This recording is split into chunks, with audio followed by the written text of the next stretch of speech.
eclectic mix of our divine and human gods, again all in white, fiberglass made to look like marble, waiting for buyers on top of a Kumartuli shed. The value of whiteness is paralleled by a similar premium on pure black. And now, of course, you have different kinds of colors. So, Trigunachen in Jadavpur is a bilious green, and I've often asked why. They said it's made to look like the patina of bronze. So, I've often wondered why these strange colors are given, but black was common. Okay, now, a lot of vast bronze cast officially commissioned statues of nationalist public personalities of the post-independence decades were done in bronze, and they came up in prominent street locations and traffic roundabouts. But very often, governments were not able to maintain the bronze very well. So the thick painting over happened. It was an easy way of covering over stains and blood droppings over figures and circuiting the expenses and expertise required for the professional cleaning of bronze surfaces. So if you go to Barakpur, you actually see the bronze surfaces maintained. Most of the bronze statuary just have black paint put on them.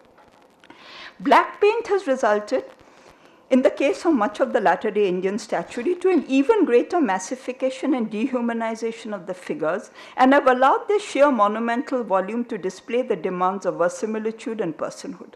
Standing atop their pedestal, set against the light at different times of the day, these statues typically inhabit our cityscape as dark and abstracted silhouettes. An outstretched arm marking out Netaji's call, Dilli Chalo, a massive flag and the trademark walking stick marking out a marching Matongini Hajra and Gandhi, and football shorts and bare striking feet marking the figure of the Mohan Bagan Club hero Goshto Bihari Pal on the Maidan.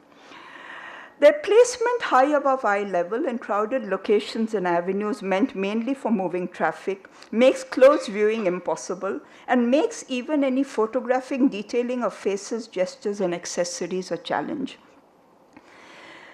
Mitchell tells us of sculpture's deep longing for a place, an ideal locus. These statues seem to have slipped from such a desire for a place to become places in themselves, functioning, we could say, more effectively as landmarks of city locations than as figural representations and likenesses. Next section is called Statues, not Sculptures. In this section, I explore a crucial distinction between the categories of sculpture and statuary, a distinction of quality, aesthetic, style, and function, both to think about how it serves to sift out the fine art of colonial statuary from its lesser, proliferating, post-colonial variants within the city, but also to reflect upon the terms of the local appropriations of this colonial genre that mark its passage from official art to popular kitsch. In what ways, we could ask, do statues fall short of being sculpture? And when and in what context can they move from one nomenclature to the other? The claims and designations of art operate here as the critical marker through which sculpture differentiates itself from mere statuary. So that's interesting. The statue maker is often not called a sculptor. He's a statue maker.